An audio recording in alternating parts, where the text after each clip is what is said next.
আসসালামু আলাইকুম বন্ধুরা, আশা করি আল্লাহ তাআলার অশেষ রহমতে আপনারা সকলে ভালো আছেন।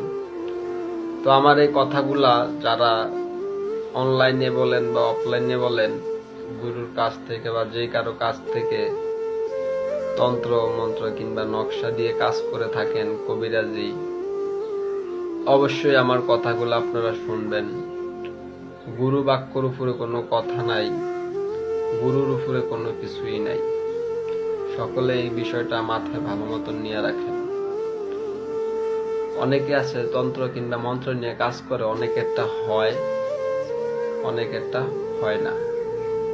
সর্বপ্রথম কবিরাজি কাজ করতে গেলে আপনাকে বিশ্বাস এবং ভক্তি নিয়ে করতে হবে আপনার গুরুর প্রতি। আপনার গুরুর যেটা বলবে যে হ্যাঁ, আপনার গুরু আপনি দেখতে আছেন ইট আছে, আপনার গুরু যদি বলে ইটটা হচ্ছে একটি স্বর্ণ, তাহলে আপনাকে স্বর্ণ মনে করতে হবে। আপনাকে একটি মন্ত্র দিয়েছে, মন্ত্রের ভিতরে আপনার মন হইতেছে যে কিছুই নাই, এই মন্ত্র দিয়ে কাজ করবে না।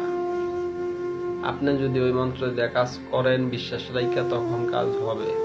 আর যদি এমন মন্ত্র দেয় যে মন্ত্রের ভিতরে মনে করেন যে সব আছে, কিন্তু গুরু মন থেকে দিল না, আপনার ওই মন্ত্র কাজ করবে না। তাই সর্বপ্রথম যারা আমাদের থেকে কবিরাজি বই নিয়ে কবিরাজি করেন, তাদের উদ্দেশ্যে আজকের এই ভিডিওটি। বিশেষ করে ওস্তাদ ছাড়া কবিরাজি করতে যাবেন না। যাওয়ার ফলে যদি আপনি একটা বিপদগ্রস্ত হয়ে পড়েন, তখন ওইটার জন্য কেউ দায়ী থাকবে না।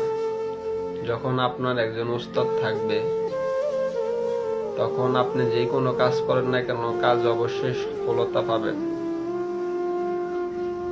এবং যখন ওস্তাদ ছাড়া কাজ করতে যাবেন, কাজ হলেও হতে পারে, কিন্তু আপনার পিছনে একটা বিপদ ঘুরেই থাকবে সব সময়। আপনি যেই মন্ত্র কিংবা নকশাকে দেখতেছেন যে সাধারণ কিছু, তেমন কিছু না। প্রত্যেকটা নকশা কিংবা মন্ত্রের ওয়ার্ড, নকশার অক্ষরে মক্কেল থাকে। এই মক্কেল গুলোই আপনার কাজ করে দেয়। তো যখন আপনার বেদিবেশ কম হইব, এই মক্কেল গুলো আপনার ক্ষতি করার চেষ্টা করবো। যখন আপনার ওস্তাদ থাকবে, তখন আর এই মক্কেল গুলা যদি আপনার ক্ষতি করার লাগে, আগে আপনার ওস্তাদের কাছে যাওয়া লাগবে, তখন আপনার সে ক্ষতি করবে।